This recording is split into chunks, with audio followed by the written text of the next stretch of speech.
L'idée, c'est déjà de démontrer la complémentarité, qu'elle soit handi valide, qu'elle soit aidant, soignant et malade, tous ensemble, de démontrer que être ensemble, faire des choses ensemble, ça nous permet d'aller beaucoup plus loin.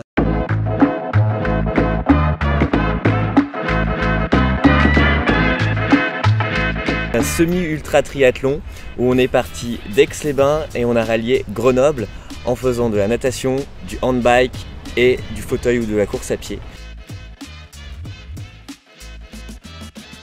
Un petit noyau de 3 personnes, Géraud, qui est atteint de sclérose en plaques, Julien, aidant du quotidien d'une personne de son entourage atteinte de sclérose en plaques, et moi qui suis neurologue qui travaille autour de la sclérose en plaques.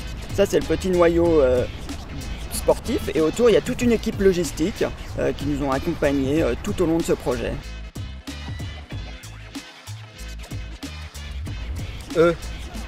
Lui.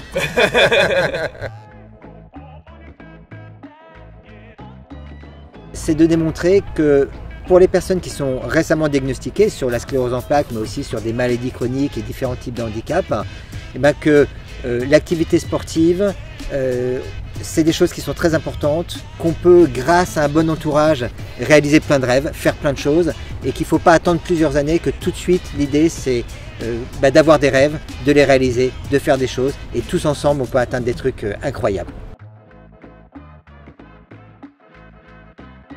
Le fait d'être tous ensemble, l'entourage, l'importance de l'entourage, et chacun avec nos profils différents, c'est quelque chose qui nous a apporté énormément de valeur, qui m'apporte beaucoup de valeur. C'est l'importance aussi de se tendre la main, de s'accompagner dans certains moments où certains sont en difficulté, de se dire que moi je vais pouvoir aider telle personne ou je vais pouvoir bénéficier de l'aide d'une autre personne.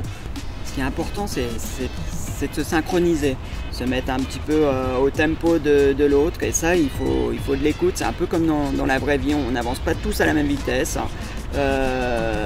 et on a besoin de s'écouter pour se mettre chacun à la même vitesse pour avancer ensemble dans le même but.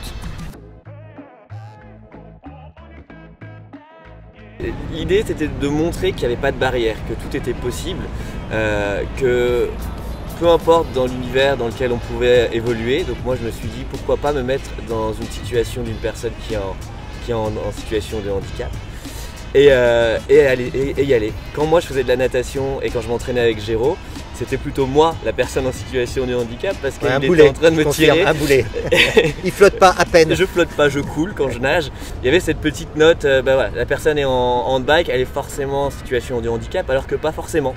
J'ai choisi moi ce mode de déplacement pour vraiment briser un petit peu les idées reçues qu'on peut avoir sur le handicap et le sport, pour montrer que vraiment tout est possible. Ça c'est la version marketing officielle et tout. En fin de compte, Julien c'est un gros flemmard, il m'a dit ça a l'air cool ton truc, on est assis, c'est tranquille et tout. Et il s'est dit je vais essayer comme ça. Bon, après il s'est rendu compte de la vraie vie. Exactement. Je les adopte en tant que valide handi-friendly. Et nous on l'adopte aussi, en tout cas on l'adopte. Ouais, on l'adopte.